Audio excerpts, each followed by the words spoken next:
evaluator is again Toastmaster Chaitanya. I request him to read out his objectives. Toastmaster Maruti is doing project 2 from level 1.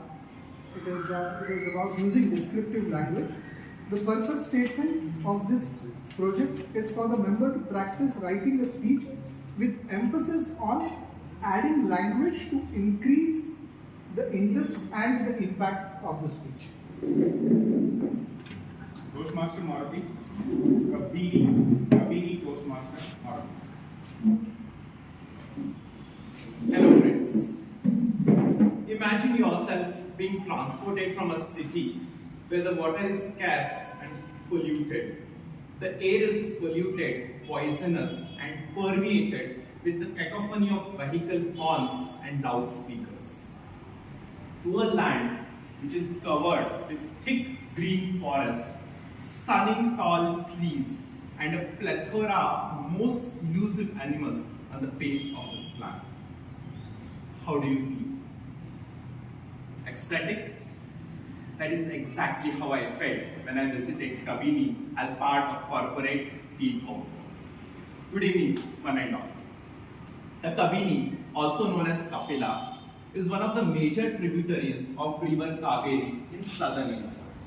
It originates in the Wayanad district of Kerala and then flows eastwards to join the river Kaveri in Tirumakadadu, Narsipura in Karnataka.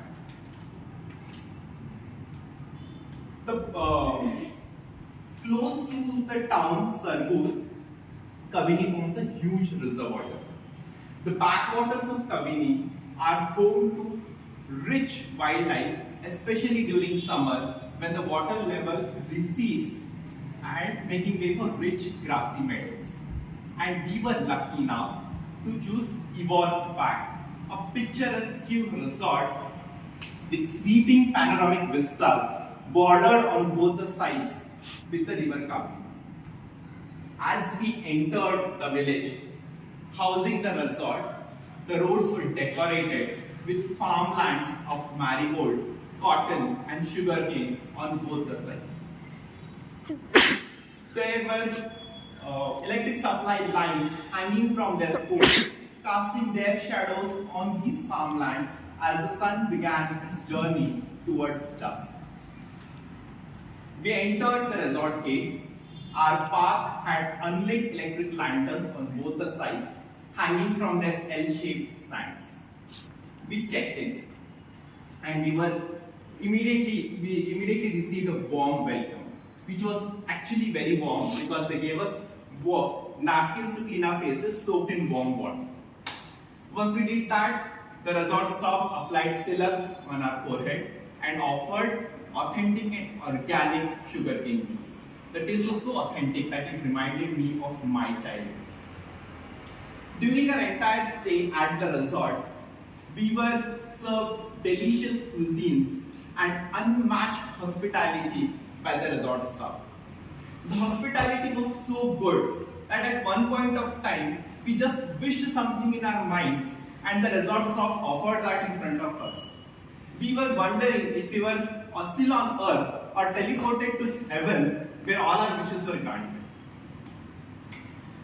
On the day of our arrival, after lunch, we lingered at the resort lawns by the river banks and some of us also took a dip in the infinity swimming pool.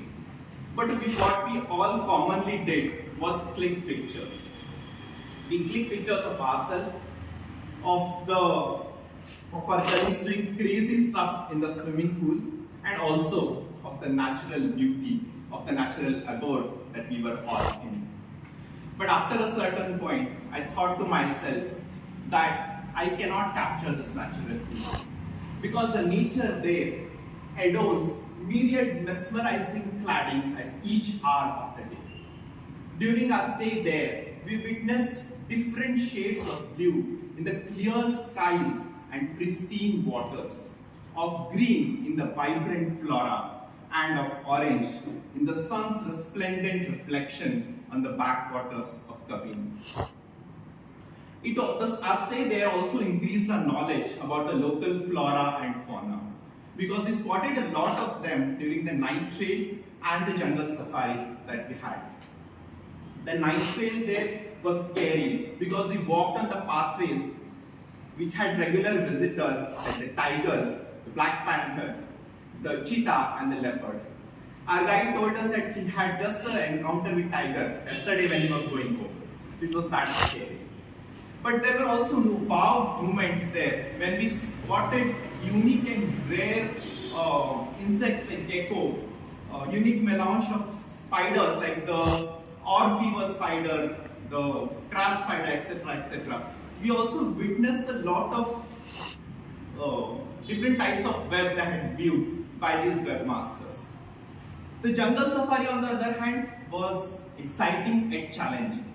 It was a 4-hour exercise and we had to report at 5:45 a.m.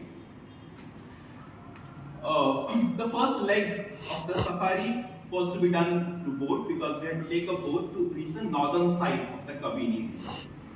As we boarded the boat, the rain started splashing, started splashing on the boat riders, who were already shivering in the chilling winds which blew over the cold waters of Kabini. We prayed silently with our teeth chattering that we reach the other side of the river quickly and get into the safari vehicle. We reached there, we got into the safari vehicle. The safari vehicle was property of the government resort there. It was rented out to the private resort just for the sake of safari. As we boarded the vehicle, it took us to the difficult roads of the jungle where we spotted gaur, jungle fowl, herds of spotted deer, herds of South Sambar deer, serpent eagle, etc., among the jungle fauna. The wild flora, however, had mostly bamboo vegetations on the river bank. It had teakwood trees, it had crocodile bark trees in the middle, and other ground was covered mostly by the weeds and other plantations. The guide explained us a lot about them, and at the end of the safari, we came back with our eyes treated with the lush greenery of the forest, our lungs filled with lots and lots of pure oxygen, and our stomach craving for breakfast. So we returned to our resort, had a breakfast, and then checked out. Summing up what I realized when I was penning down the speech is the experience that I had there can never be completely put into words. It was so beautiful. But what I realized there is how we miss upon important things in our life by running behind to fulfill our lavish desires. So what I urge you all is at least take that small trip of 2 days, visit Kabini and experience the heaven that it is. Thank you so much, and back to the